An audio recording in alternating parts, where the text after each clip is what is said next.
क्योंकि ऐसे तमाम कालनेमी होंगे जो धर्म की आड़ में सनातन धर्म को कमजोर करने की साजिश रच रहे हैं। उनको शिकार करना है क्या कि निशाना साध रहे हैं? शिकारी हैं क्या वो कि निशाना साध रहे हैं? बिल्कुल बिल्कुल सही है।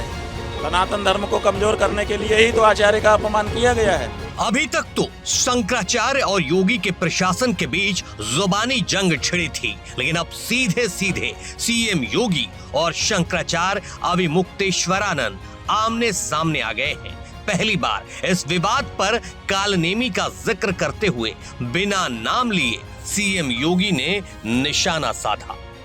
बहनों और भाइयों, एक योगी के लिए, एक सन्यासी के लिए, एक संत के लिए धर्म और राष्ट्र से बढ़कर के कुछ नहीं हो सकता।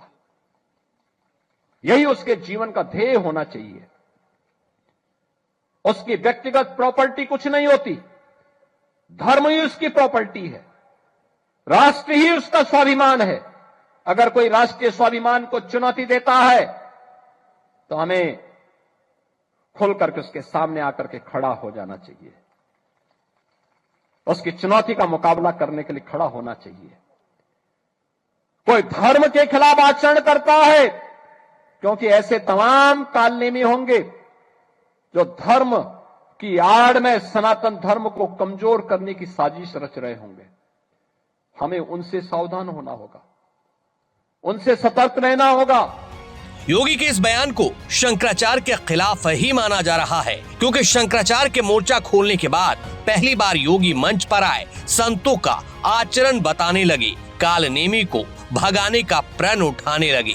तब बात शंकराचार्य तक पहुंची तो सीएम योगी की हर एक बात का जवाब दे दिया। सोनीपत में सीएम योगी ने एक बयान दिया है, जो सन्यासी है उसके लिए राष्ट्र धर्म सबसे बड़ा होता है। ये कहाँ किस शास्त्र में लिखा है? किस शास्त्र में लिखा है उनसे पूछो, उस शास्त्र का नाम बताएं, वो पंक्ति बताएं। जिस तरह से सीएम योगी का बयान सामने आया है, उनका ये कहना है कि कुछ लोग धर्म को प्रॉपर्टी मान रहे हैं, ऐसे कालनेमी से हमें बच के रहना चाहिए।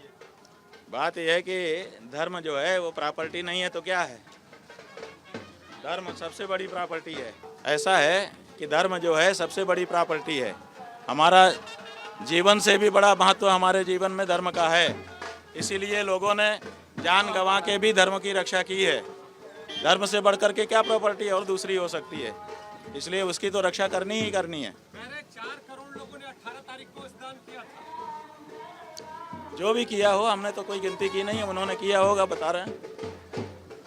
निशाना आप पर भी है, ये कहा जा रहा है, ये बयान आप पर निशाना साध है। बात यह है कि हमारे ऊपर निशाना हो चाहे किसी के ऊपर निशाना हो, उनको शिकार करना है क्या कि निशाना साध रहे हैं? शिकारी हैं क्या वो कि निशाना साध रहे हैं? सीएम योगी के कालनेमी वाले बयान पर शंकराचार्य ने पलटवार करते हुए मौनी अमावस्या वाली घटना का जिक्र करते हुए घेरा और हमला करते हुए कहा, बात उन्होंने सही बोली, लेकिन स्वीकार नहीं कर पाए कि यह गलती कौन कर रहा है। उनका प्रशासन सनातन को कमजोर करने का काम कर रहा है। बिल्कुल बिल्कुल सही है। सनातन धर्म को कमजोर करने के लिए ही तो आचार्य का अपमान किया गया है। सनातन धर्म को कमजोर करने के लिए ही तो सन्यासियों ब्रह्मचारियों को मारा गया है। सनातन धर्म को कमजोर करने के लिए ही तो जो वेद पाठी है और सनातन धर्म का ज्ञान करने के लिए गुरुकुल में आए बच्चे हैं, उनको मारा पीटा गया है, ताकि कोई सनातन धर्म का अध्ययन करने के लिए ना आए, ताकि कमजोर हो जाए सनातन धर्म। ये जो एक्ट हुआ है मौनी अमावस्या को, ये वही तो एक्ट है जिससे सनातन धर्म कमजोर हो।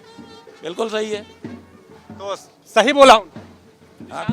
ऐसा कहा जा रहा है कि उन्होंने आपको लेकर बात उन्होंने सही बोली, लेकिन स्वीकार नहीं कर पाए कि ये गलती कौन कर रहा है। सनातन धर्म को कमजोर करने का काम उनकी पुलिस ने किया है, उनके प्राधिकरण ने किया है।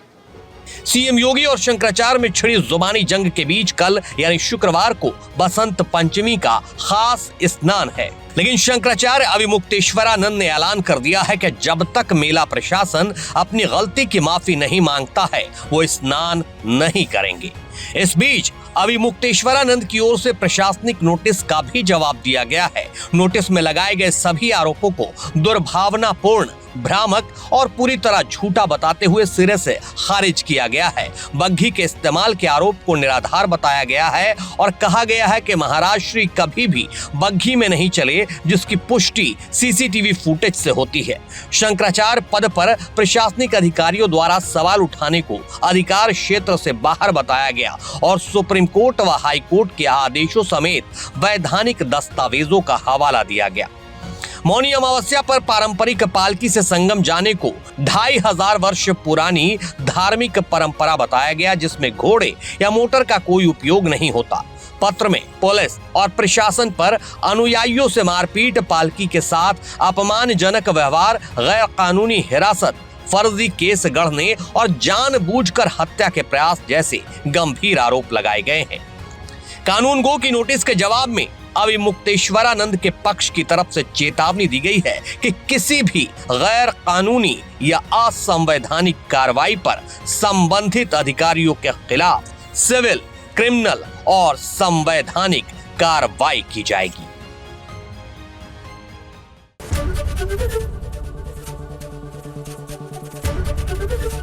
एबीपी गंगा, खबर आपकी, जुबान आपकी।